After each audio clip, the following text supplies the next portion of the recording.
Okay, hi everyone. My name is Sharon Yamato.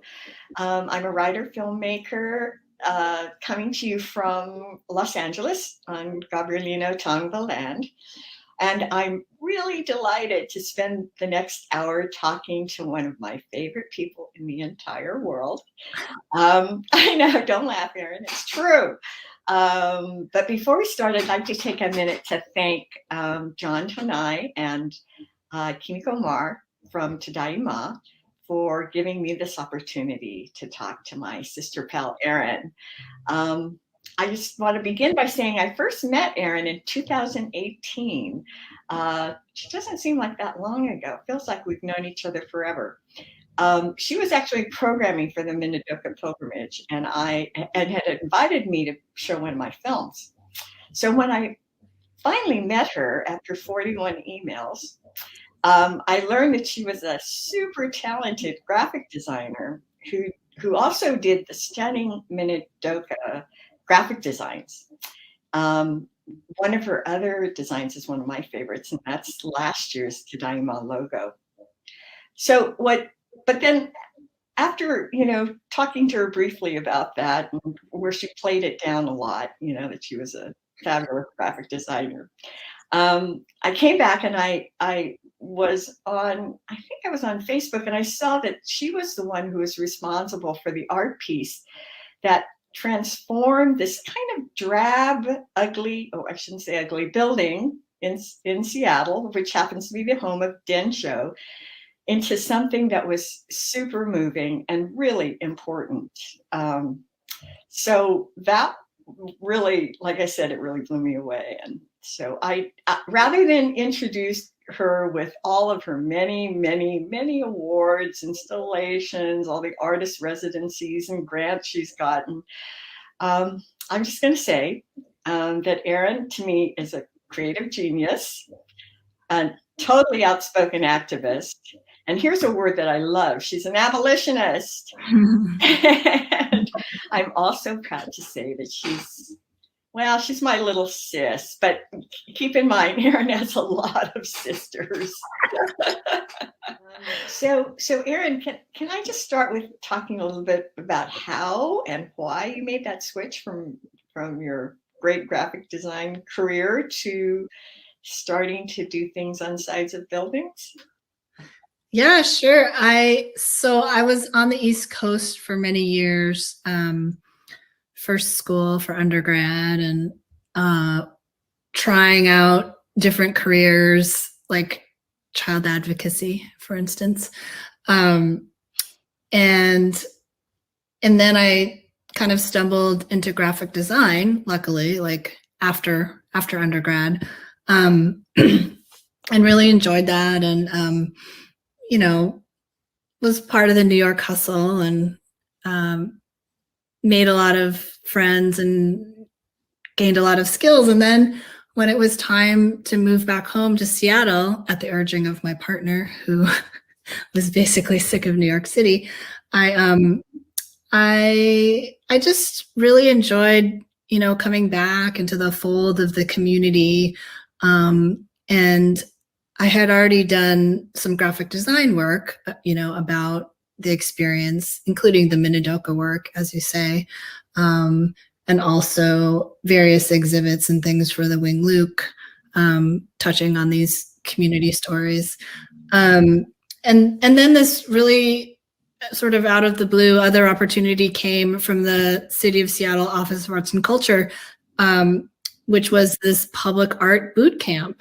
And I applied and I got in, and I remember just sitting in one of the sessions and thinking to myself, well, I'm going to make public art about our experience, about the JA incarceration experience. This is what I've been wanting to do. And I haven't really been satisfied enough just being the graphic designer on pieces that touched on that history. So, my timing was pretty good with Densho, because someone handed off graphic design work to me. my friend Paula was kind of done being their graphic designer and introduced me to them. So that's how I started my relationship with Densho. And then they began an artist in residency program, and I was in the first class, and the rest is history. Well, it's wonderful. I love that image, the Dorothea Lange. So kind of talk to us a little about your thought process when you formulate a concept, like something like this piece, how you came to choose, the images you choose. And then, of course, we're going to talk about how you do it. You can move on to how you do it. So. Sure. I love looking through the Densho digital archives. There's just so much richness there. And I wasn't necessarily that intimate with that Lange grouping of photographs. So I kind of started to study them, and I found it, interesting and not surprising that that collection itself had sort of been, hidden and erased by the government. And I find that her images of folks, before they go into the camps, where there's this heavy feeling of uncertainty and anxiety, are very powerful. And so, Natasha Varner at Densho and I looked through a few options, and we know that seeing the faces of children in particular makes a certain impression on people, draws the attention. So that was the one that we went with. And I am really lucky to have this mentor named Chip Thomas, who I've never met. He's a doctor, an MD on the Navajo reservation. He's an African-American man, and I kind of cold emailed him because he does these beautiful pieces telling the stories of Indigenous folks that he encounters in this work. And so he's a doctor and public artist. And, he took my email and just gave me all of this really concrete, practical advice about how to put that first piece up. And I just would be nowhere without him.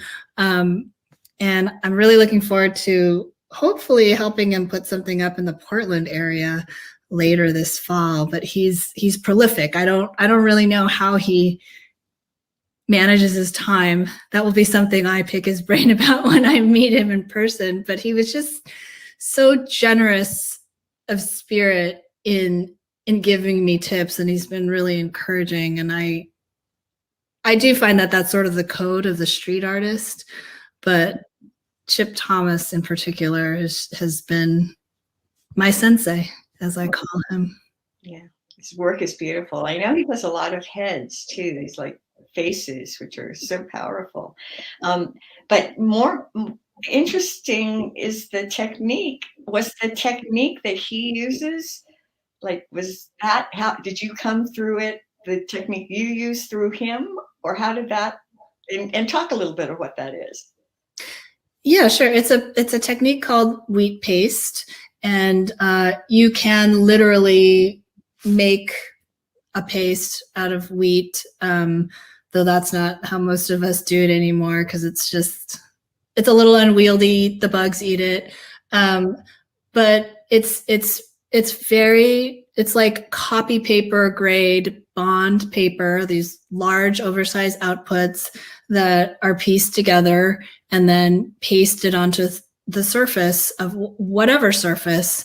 And there's this definite wabi-sabi quality to it.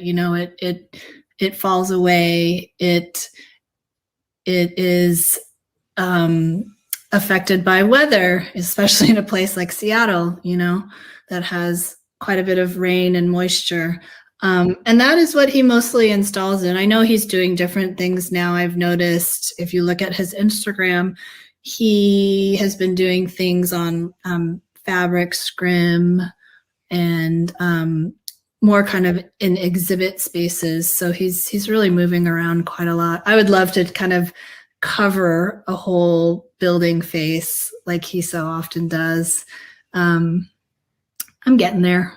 I was going to say, I think you should think about going to one of the campsites and finding one of those old barracks. Yeah, shout out to Hanako. I've mentioned it to Hanako before, kind of in passing before she left Minidoka, and there's just it's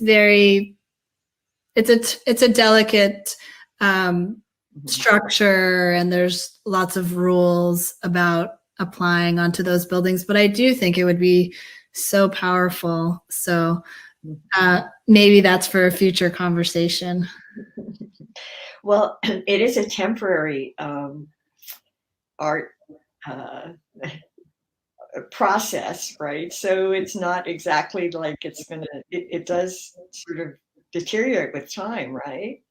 And is that something that attracted you or detracted you? Is that something that you wanted, or? That's a great question. Well, it attracted me because kind of starting out as a public artist, my budgets are small. And so this is literally paper and paste and quite a lot of elbow grease. Very affordable and doable. The hardest thing, I had no idea that the denture wall was going to be quite so challenging just because of the degree and the height of the wall, and where we were able to get a ladder in there and stuff. But it happened. Although now I sort of have some other tricks under my belt as to how to make these pieces of paper stay up a little longer. It's not just pure paste. There are a few extra ingredients mixed in.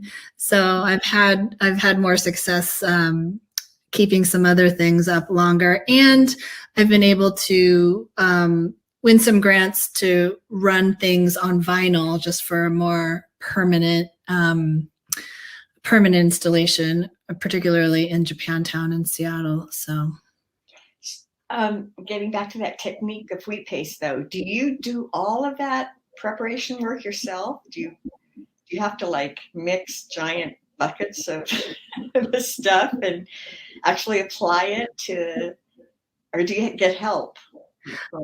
I mix it up myself, and then usually I have one or more assistants depending on the size. Usually I have one, because the pieces are still pretty big, and unwieldy to handle if it's windy. So it does help to have four hands kind of aligning things. There's an elaborate kind of hash marking system to kind of line pieces up. And these are all things that Chip totally walked me through. And I like to cut things out. I like to cut the shapes out. So that's all work that I just have to sit in my basement and do. And then hope that I have enough space to kind of stretch things out to really see how they're going to align and work together. It's great. I'd like to talk more about the whole process of application and all of that, but let's maybe move on to some of your other works. That was like pioneering, that first piece at Densho, but kind of walk us through what was next, like what came next. Like I mentioned, I did a couple pieces in Seattle's Nihon Machi, and those were really done with the grace of community members. The Murakami family is a third generation owner of this particular building down there that houses Kobo at Higo and Itsumono and a few other businesses. And so, Paul and Craig have been really great champions of my work and have asked neighbors if I could paste stuff up. And then I I put an image of their ancestors, two of their aunts who ran the store until they passed away. I put an image of them up as children before they went into Minidoka. And that's been a really nice piece. That the garden is usually locked, but the size of the children is massively large. And so people really see them when they're kind of walking through the alley, and they do have a feeling of protecting the garden and the neighborhood, which is still in a very delicate moment, honestly, just from the anti-Asian xenophobia and everything that's come with that, you know. Yeah, for those of us who don't live in Seattle, I have the honor of actually seeing it myself. But can you sort of talk a little bit about Nihonmachi there? What? I mean, it's kind of a dying, maybe. I shouldn't say that, but do you think this helps sort of give it more life to have your work there? Does it maybe bring a few more people in, or what is Seattle's Nihonmachi like? Yeah, you know, I feel like these murals have helped to mark the neighborhood. And I've worked on other placemaking projects that are more graphic design related to, you know, mark this alley that we're calling Nihonmachi Alley. And, you know, a lot of us have been engaged in putting on a Japantown festival for these last few summers. I think it's so important to preserve it, and I hold it so dear in my heart because it's, you know, it's the neighborhood that supported my family from the time of immigration. You know, it's where everything happened, just like all the other J towns.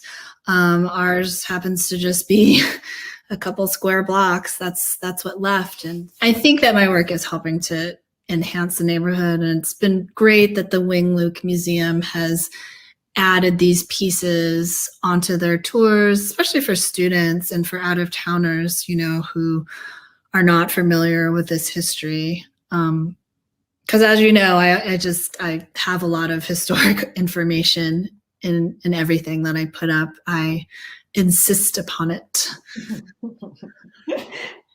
Yeah, I think that's one of the things that really fascinates me about your work. It's the merging of history and art, which I think is super important because art is art. You know, we can't live without art, and so many people try to, but we can't. So moving on. I mean, your work has never, because it deals with a part of our own history that's oftentimes neglected or put aside or not wanted to be talked about.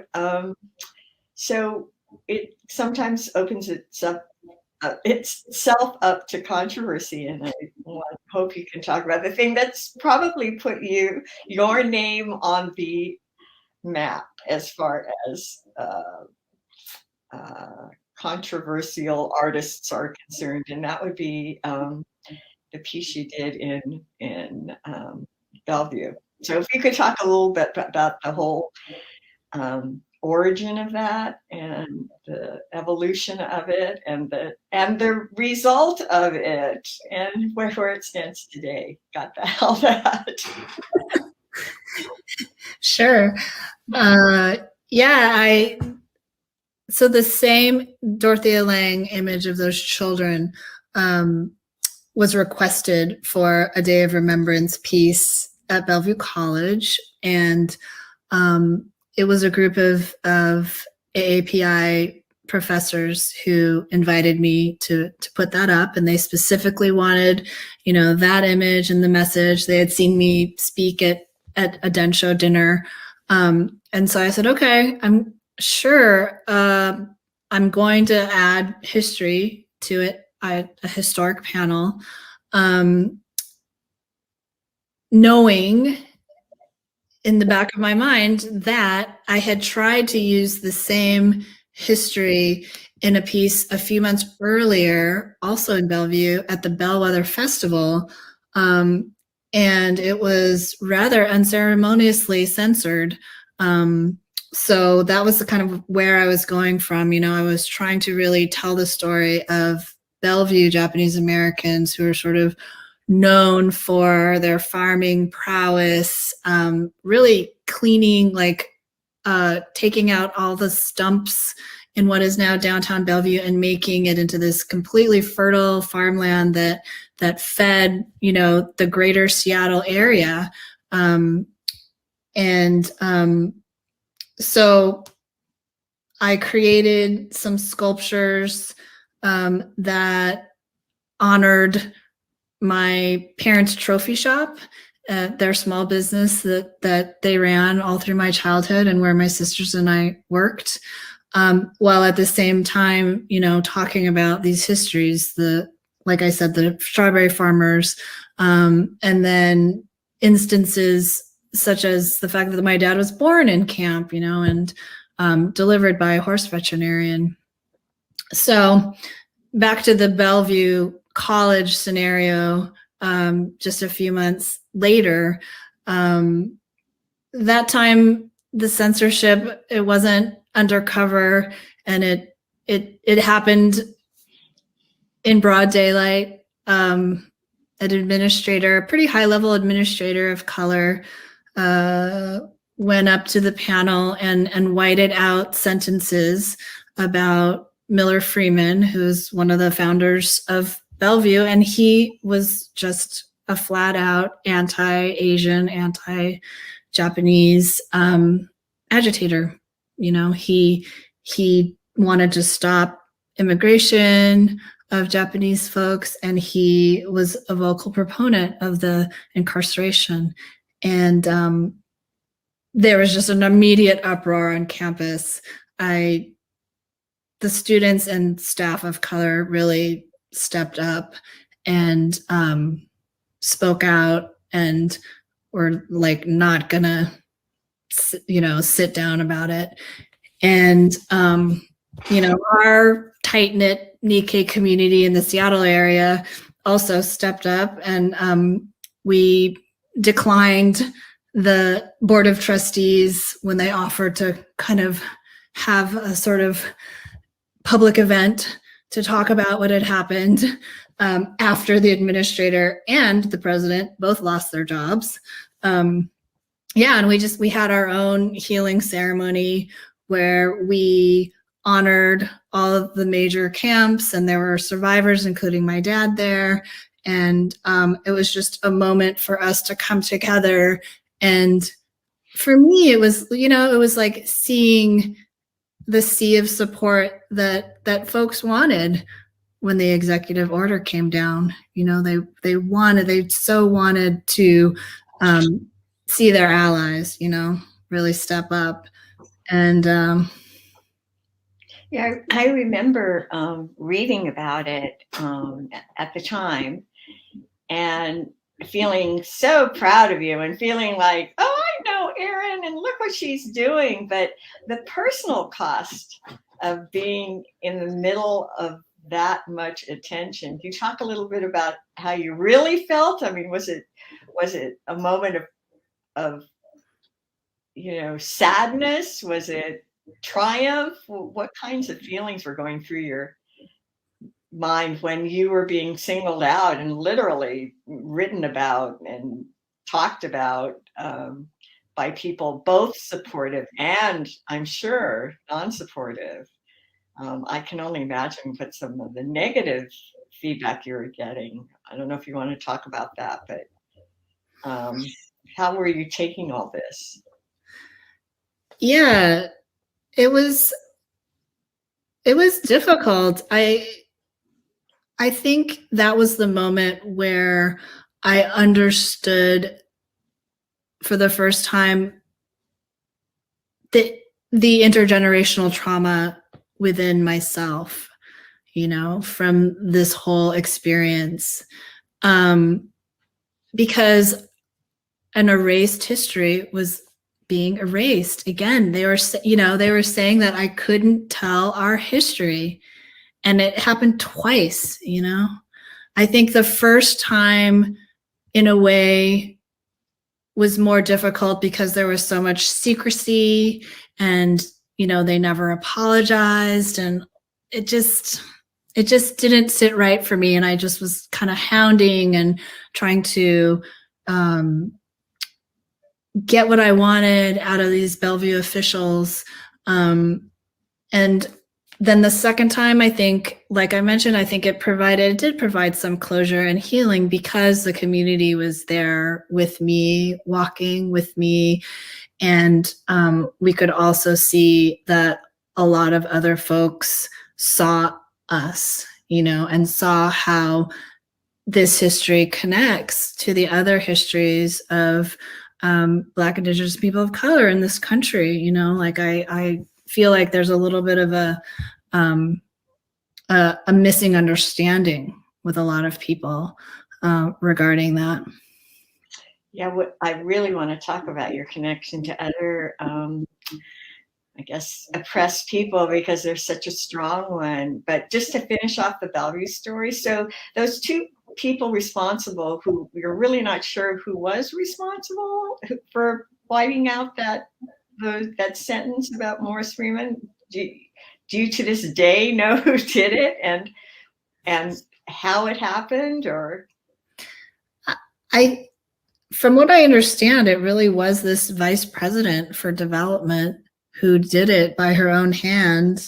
She didn't point the finger at anyone else on her staff, but I never got to talk to her. I mean, they canned her pretty quickly.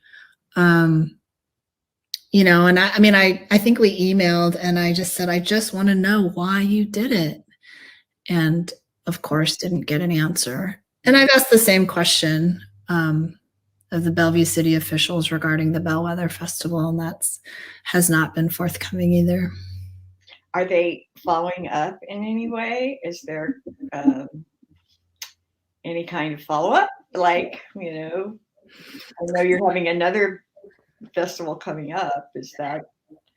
Yeah, there's going to be a discussion about censorship, so we'll go there.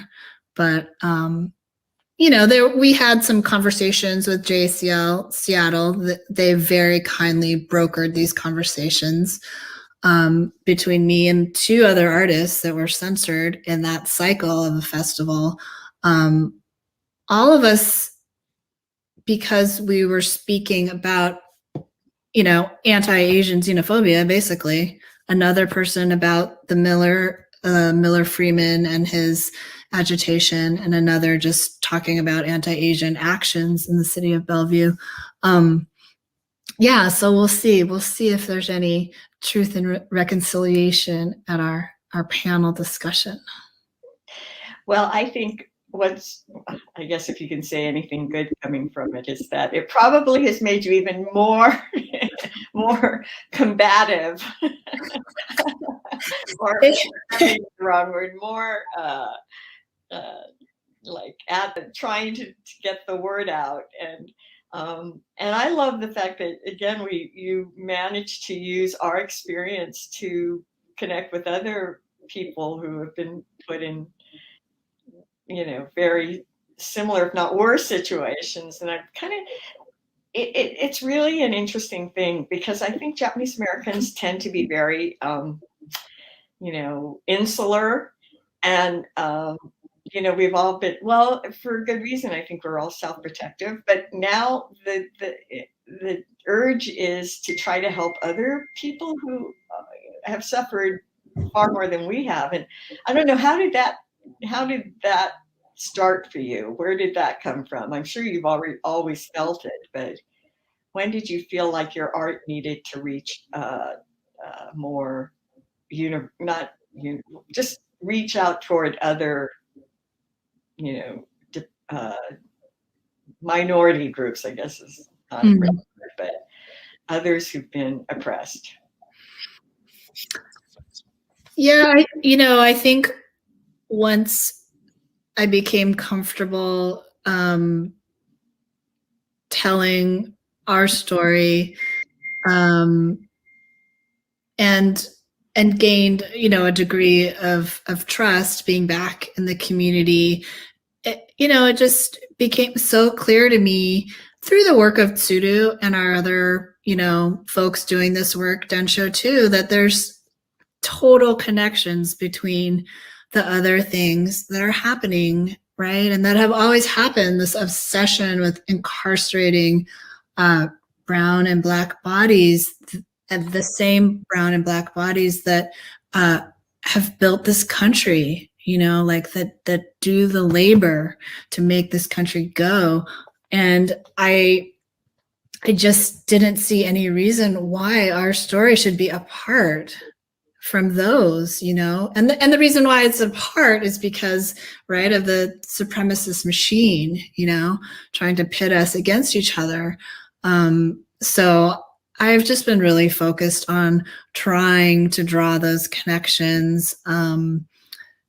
After the uprisings, again, the Murakami family on that same building that I've done so much work around invited me to put up a mural on the boards, the whole neighborhood boarded up again because of xenophobia and because the mayor decided to route all the protests to filter back into our neighborhood, the Chinatown International District. So there was just a lot of damage done and a lot of fear that the building owners and business owners had to deal with. So I knew, that I wanted to do a solidarity piece because as you can see in this image, the boarded up neighborhoods looked exactly the same as they did when the Japanese American community was carted off. I mean, it was eerie, especially because the Murakami's building is, takes up this whole block and is still standing in this with the same bones that it's always had. So my buddy Scott McCall and I put together a concept that was like a shrine, a Shinto shrine to healing, and it also has a bit of Chicano flavor because he's Chicano. And I still implemented, wheat paste into it by showing some portraits of the slain community members. And it was great. It was a real community lift. We had lots of people come out. It took about a week to put up. And I think it was a great opportunity also to be in conversation with people who came by this very busy urban street, and just had a lot of complicated feelings about what was going on. And was it a moment of reckoning, or, can we do something about it? We had a lot of intense conversations with people. What would say, what was one of your most negative comments about? It wasn't negative per se, but the guy was just like, you think this is going to help? You think anything is going to change? He wasn't ready to receive it as an offering, as I think, us putting out our hand and trying to make the connection. And, and I get it. It's people's experiences are dramatically different. And so as long as I think, I just want people to think about it, think about the possibility of us coming together and really understanding how interconnected we are. Mm-hmm. I speak kind of shamefully my own personal history of, racism in my family. And I know Japanese Americans can sometimes, like I said, be kind of insular. But do you feel like you get that at all from the community, or has the community been 100% supportive of your reaching out, crossing racial lines and talking more about the big we, we're all in it together? Is that something that you feel you're getting a lot of support for? Or do you feel like that's another way you're kind of breaking down traditional barriers? Do you feel that in our community at all, or do you feel like 100% supported? I think for the most part, I've had support in this work, and people like my parents who are yonsei have really, really thanked me and others doing this work for engaging them, or giving them this opportunity to really think about things differently. And on the other hand, I have encountered a lot of not ill will toward me, but just sort of this baked in disbelief. There's a lot of feeling that Black folks took from JA folks, when we were incarcerated. We shared the same red line neighborhood, the Central District, for a lot of these communities' existences. And I don't exactly know what those stories are, but I know that there are real stories of families, helping each other and taking care of each other. So it's certainly complicated. I think wounds run really deep. And yeah, I've had pushback, but I think it's part of my work to just keep on saying what I want to say. Yeah, that's, I guess, is a good time to talk a little bit about your ancestors, because I find it terrific that you were able to talk to them. Can you kind of walk us through how that happened, and also just in terms of how expressive were they? How much did you get into the more sensitive issues of having lived pre-war or during the war or shortly thereafter? I mean, how much were they able to talk about it? Mm. Yeah, I approached both of my grandmothers in 8th grade when I, flipped open the Washington State history book to the World War II section and found a single paragraph about this history. And I, maybe that was a dawning moment. But my mom had always been pretty good about kind of letting us know, like we went to that first day of remembrance that Frank Abbe and others organized. So, we were there in body, but it takes a minute to understand, oh, Dad was born in a camp, and oh, everyone was locked up. It just obviously it takes more than a paragraph to really string it together. So, I didn't know that it was such a big deal that both of my grandmothers were willing to talk about it. And yeah, I hope I still have those audio tapes. I need to get them digitized. It was very sort of matter of fact information about what life was like. In some ways it was that sort of typical thing, like we had to stuff our mattresses with straw, and we had to share these terrible latrines in the dining halls. So maybe not so much detail. My mom's mom, Mitsuko, does talk about how she was matched in camp. And so she was hanging the laundry one day and saw her future husband peeking at her through the laundry line. And I know that my dad's mom delivered baby formula on the block. She always worked. She had 2 kids going into camp, and then she had my father. But my grandfather was really broken by the experience and refused to do one of those, no paying jobs. And so she just really had to step up, 3 kids or not. And the other thing I really remember about those interviews is that they were not bitter and angry. I mean, I feel like I'm more bitter and angry about the experience on behalf of them, They just really survived. They survived for their futures, for their kids and kids to come. So I miss them a lot. I wonder what they would think of all of this. That's a good question. So, but so getting down to your parents, though, your father obviously doesn't remember much. He was born in camp, but do you think that some of the work that you do is kind of the impetus for it comes from a little bit from your parents, a lot from your parents?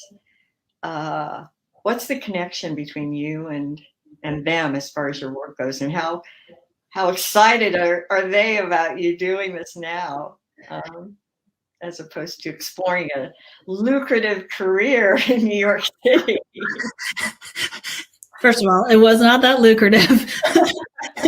Secondly, my mom, is kind of a person who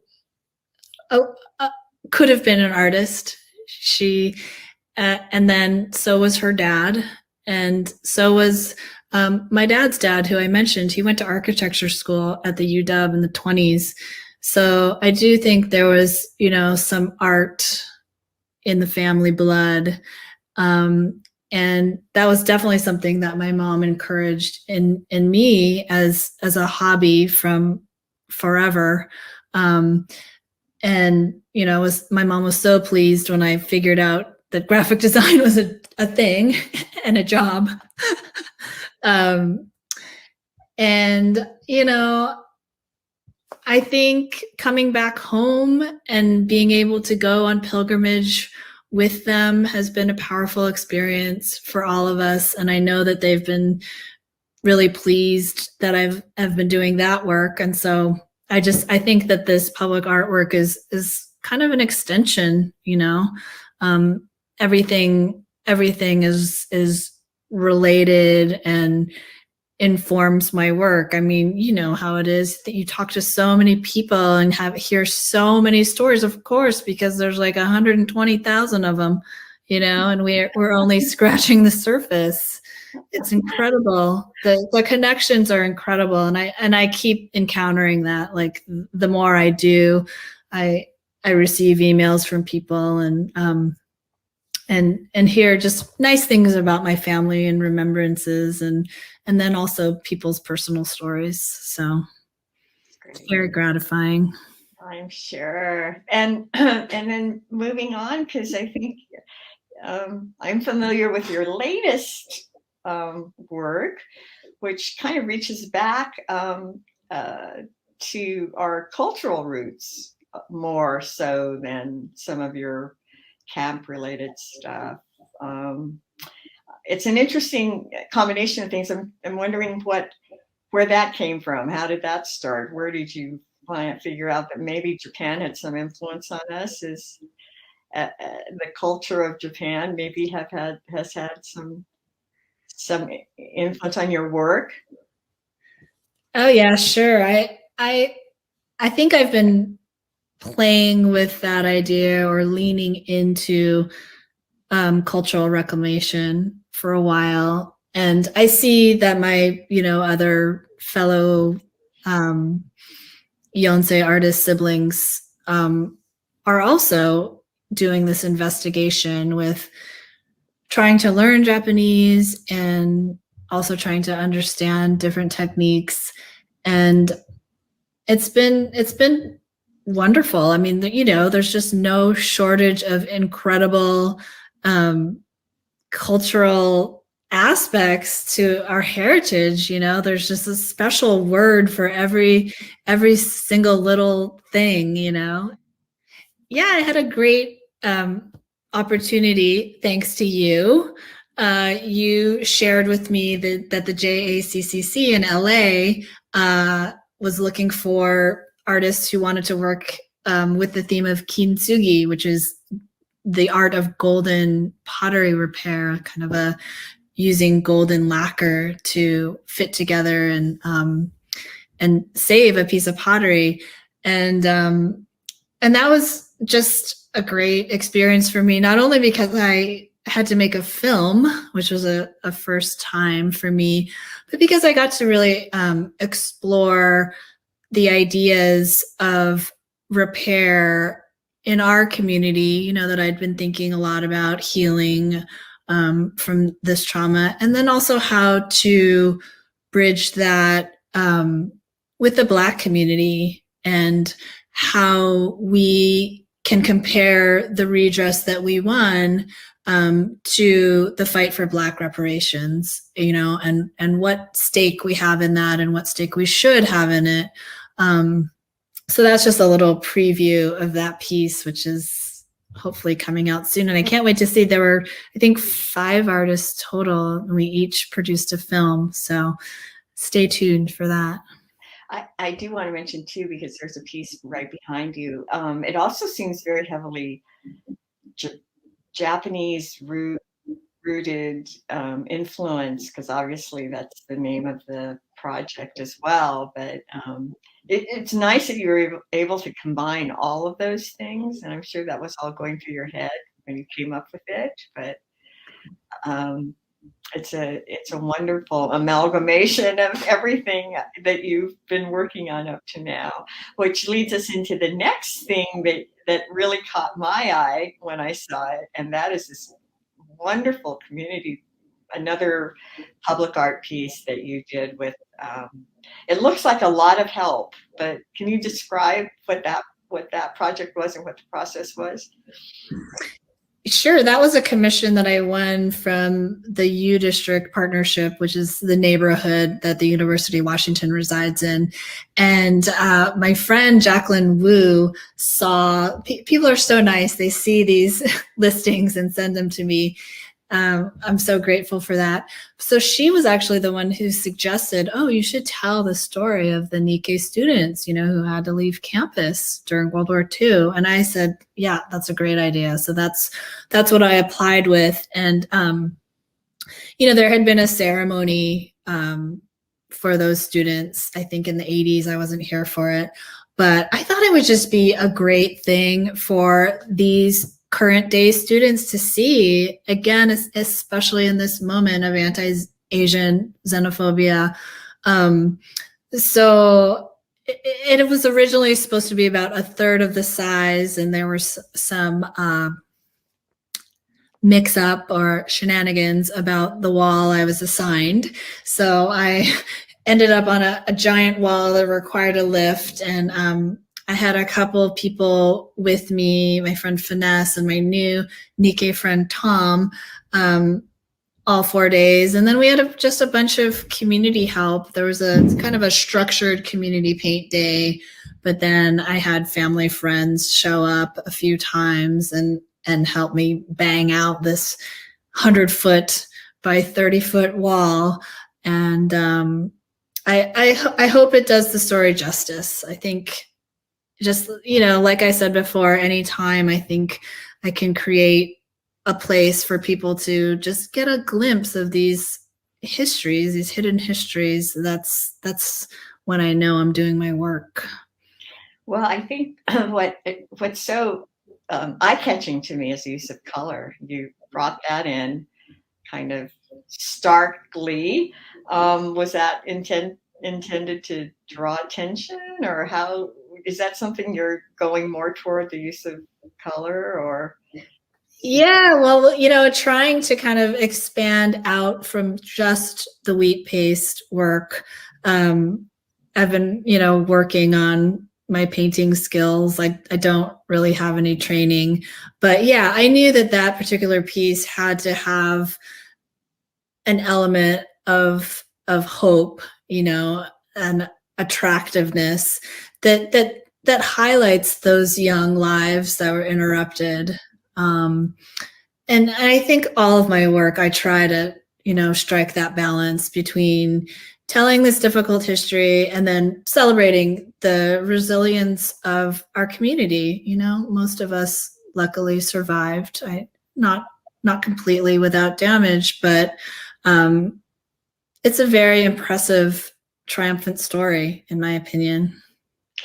And maybe this is a good time to talk about the wonderful people that are around you, that surround you when you do these pieces, that you kind of have to have. And how does that come about? Do they just because, oh, I know Erin, I think I'm going to go help her. How do you gather all these people together and make them work their little tails off? What do you do? What do you offer them, a lot of sushi or something? A lot of coffee and cheap takeout in the case of that last mural. No, I mean, well, like the person who photographs all my work, who I call Uncle Eugene in all of my social media posts, is someone who I met doing pilgrimage work. He's also a survivor. He was born at Puyallup Assembly Center, and he is just so energetic and tireless. I mean, he comes and shoots every single one of my projects, and we've developed a really great friendship, and I love him a lot. And then, you know, every time we kind of have these events where there is the possibility for a community to help us, we realize like, oh man, it's just people love to paint and people love to be part of something. It's fun, it's easy, it's like been perfect for the pandemic. People will just stop by or see that it's happening on the socials. And thank goodness, you know, it takes quite a lot of elbow grease to cover these big walls. So it's fun. It's fun to be able to share the process with other people. Yeah, I would think that that's one of the you know, things about mural art that is just so special, that you can't do it in a studio by yourself. You're out there, everybody sees you, and it sort of ties in with your whole environment, your whole community right there. And you have to talk to these people too, I imagine. Yeah, it's great actually. In the case of the UW Nikkei mural, you know, a couple different strangers walked up to me after seeing their relatives' names on the list, because I list all of the names, and you know, one of them in tears because she didn't know, you know, and I didn't know that one of my great uncles had started as a med student and then never went back to finish that degree. You know, he did pharmacy, but you know, there are dozens of stories within all of these. So yeah, and it's also a small JA world. Thank goodness we get to connect to each other. We're all related, sis, right? That's right. So just to close out, can you talk to us a little bit about what's next, or what's now and what's next? Sure. So I have some work up at the Pacific Bonsai Museum, and I think we have probably a little over a month left on that work. It was a beautiful place to install. My first time installing kind of in a beautiful forested environment. Some of the families involved in, you know, bonsai practice in the community, and then some just favorite historic images. And I am teaching a mural class right now, and will be creating a large mural with 3 young artists that are with a program called Youth Care that serves formerly houseless youth, and that's sponsored by the city of Seattle. And yeah, I don't know, I have some applications in for artist residencies next year. I thought it was so rejuvenating to be away this past February for a month it's where I started the piece behind me that, you know, became part of the Kintsugi film. It was so powerful to have time to really slow down and hear myself think, and figure out what to do next. So I'm looking for another opportunity to do that. It's wonderful, Erin.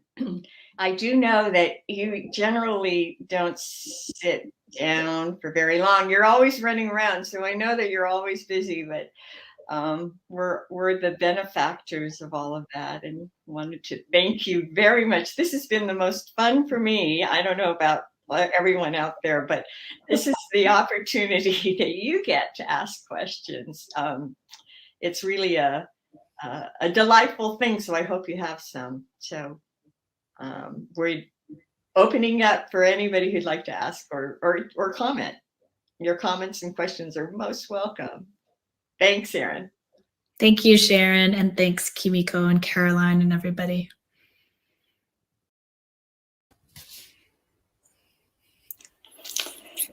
So we're back.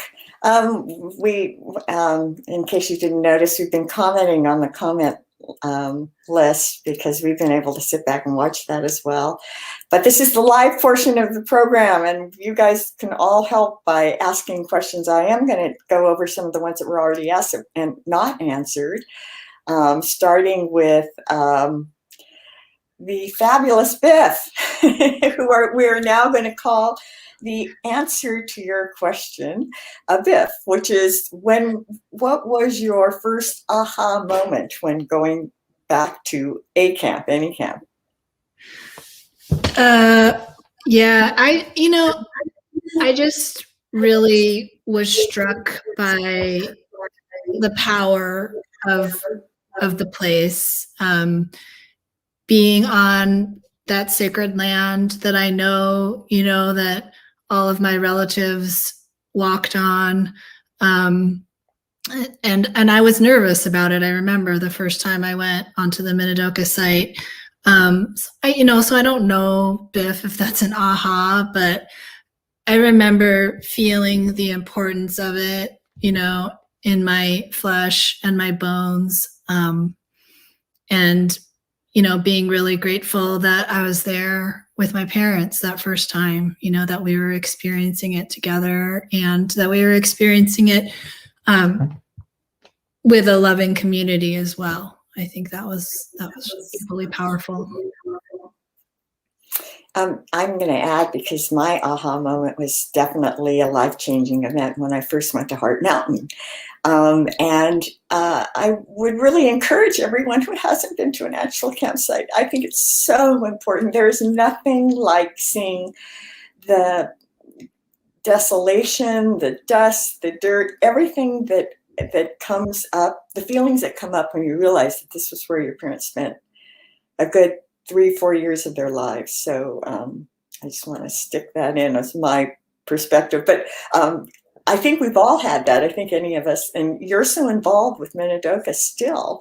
I know that there's some things that we haven't talked about, and I would love to have your comments on what's going on there now, what the Minidoka community is facing at the moment with the project that's being proposed on that site. Yeah, thanks for bringing that up. There's a large wind farm project that is in the proposal stage right now, and it's really crucial that all of us in the community write in with our opposition of this 400 windmill tower monstrosity situation that is going to threaten the cultural fabric of the landscape and threaten the sacredness of our land and our future experiences on that site. These are going to be up to 700 feet tall, which is taller than the Space Needle, for those of you in Seattle, taller than the Washington Monument for East Coast reference. Noisy, lit at night, going to affect wildlife.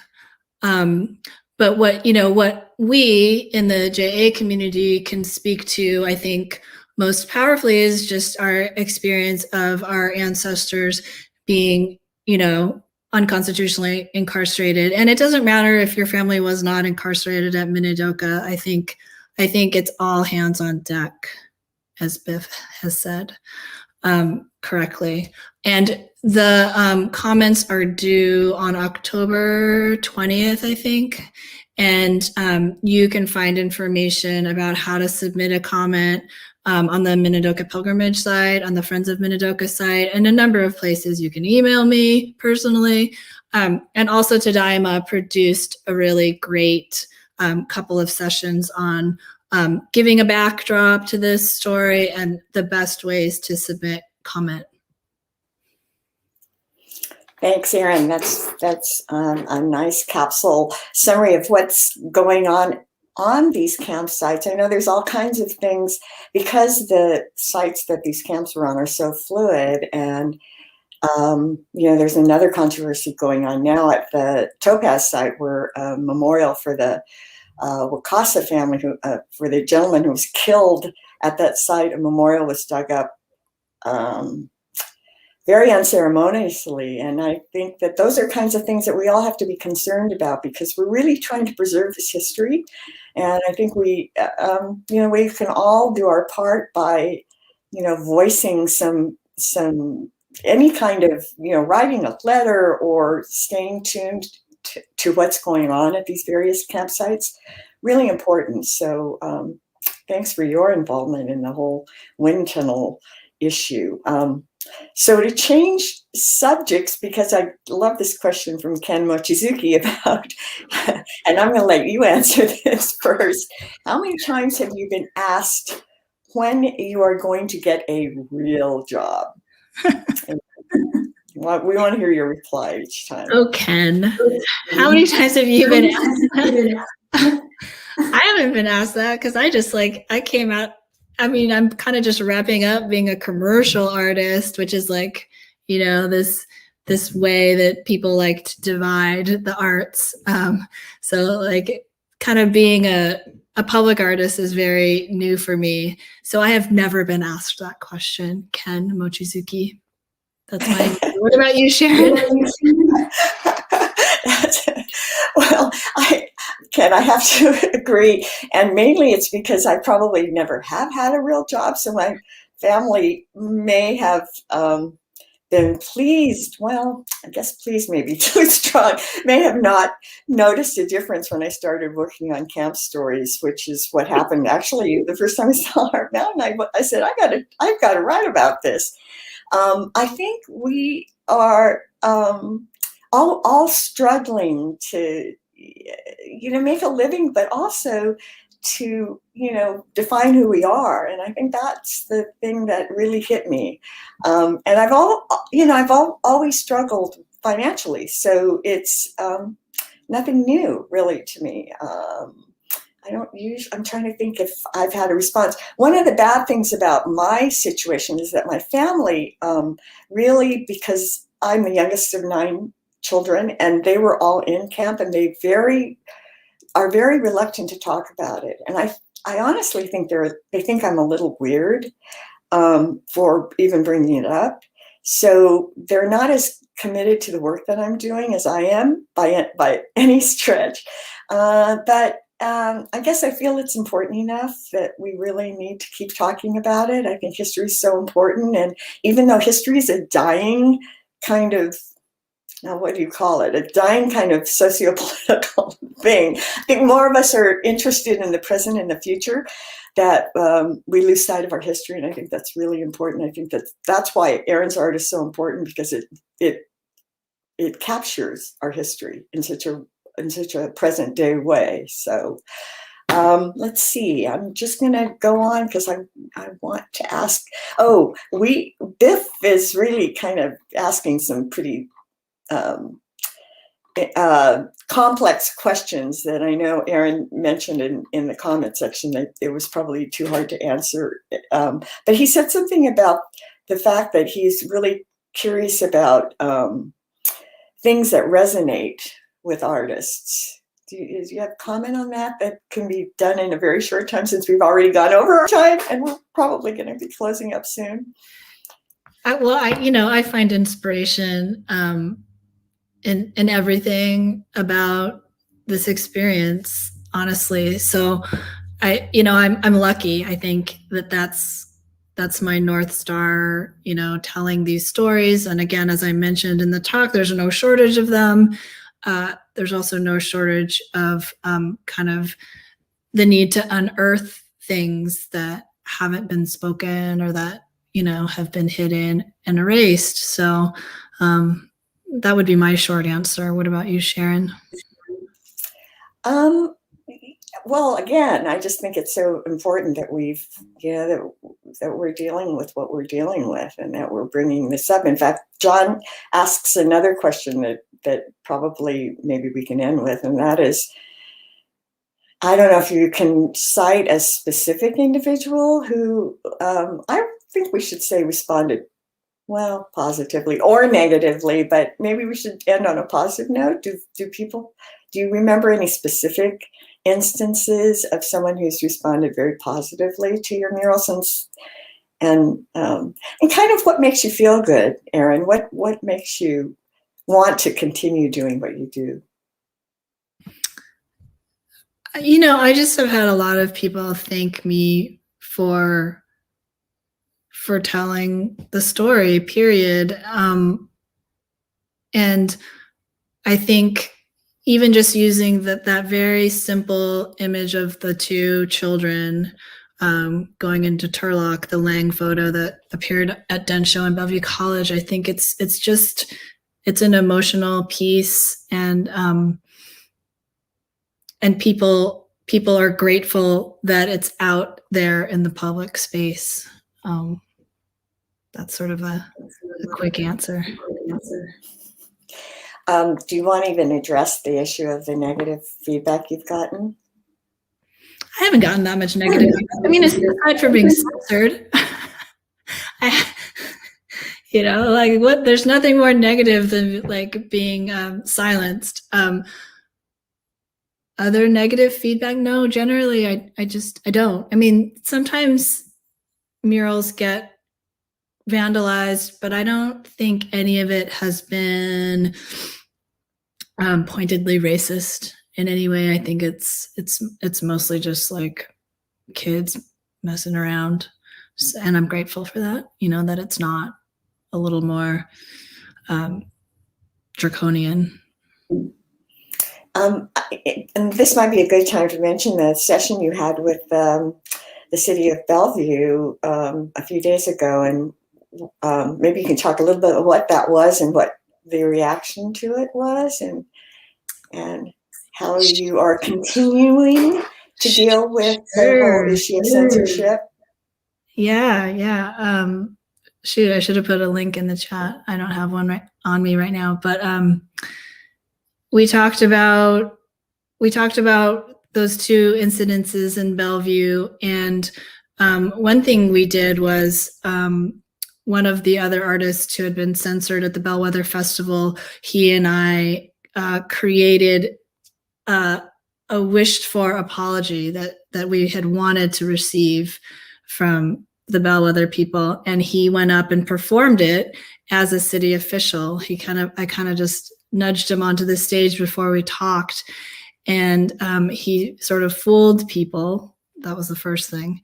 And the second thing was that my friend Tillman Smith was in the audience, and she, at the end of our session, sort of talking about all these different times that Anita and I had been silenced and censored, Tillman sort of turned to the audience and said, I know I was moved by this conversation, and I see that there are a lot of Bellevue officials in the audience, and I'm just really curious, what do you think about it?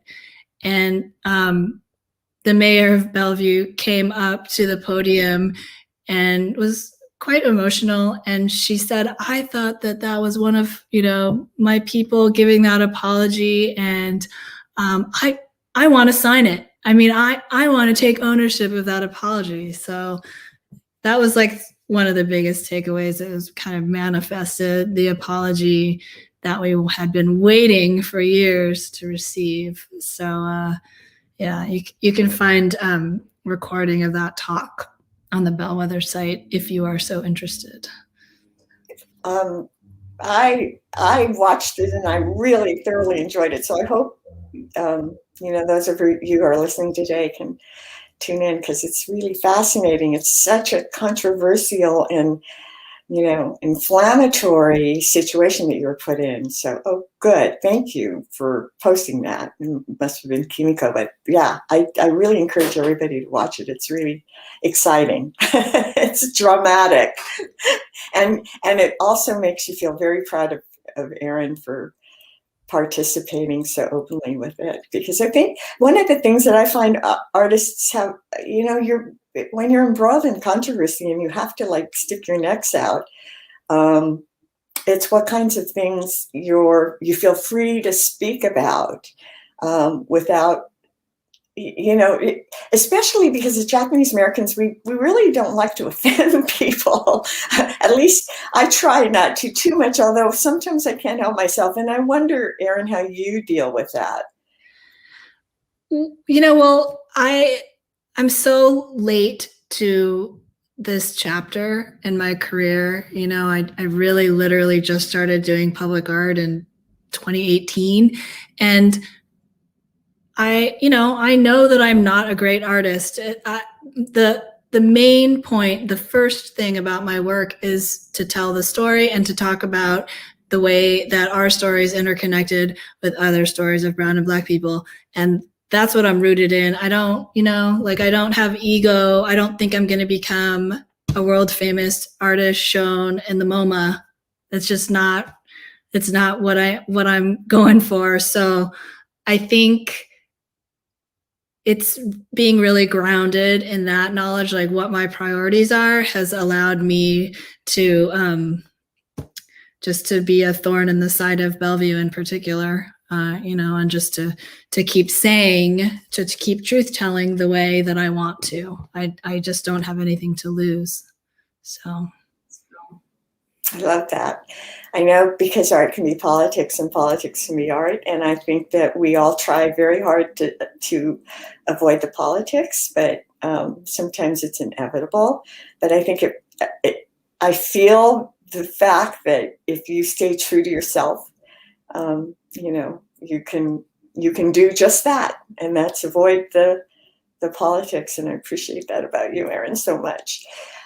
So we're getting such nice comments. Thank you, everyone. Thank you so much for listening in. I am, I can listen to Erin talk for hours, and I think we've exceeded our hour here. So I hope, you guys got something out of it, and I hope you tune in for other Tadaima programs, which are just amazing. Again, Kimiko, which we all know, is responsible in part. She has an incredible staff, and we really have a lot of people to thank for putting this thing together, which looks rather easy, but I think it was more difficult than it appears.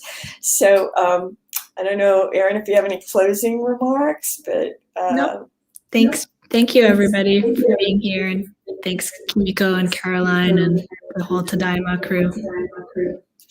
Yeah, so thank you again, and thanks everyone for listening. And we're going to sign off with smiles on our faces. So thank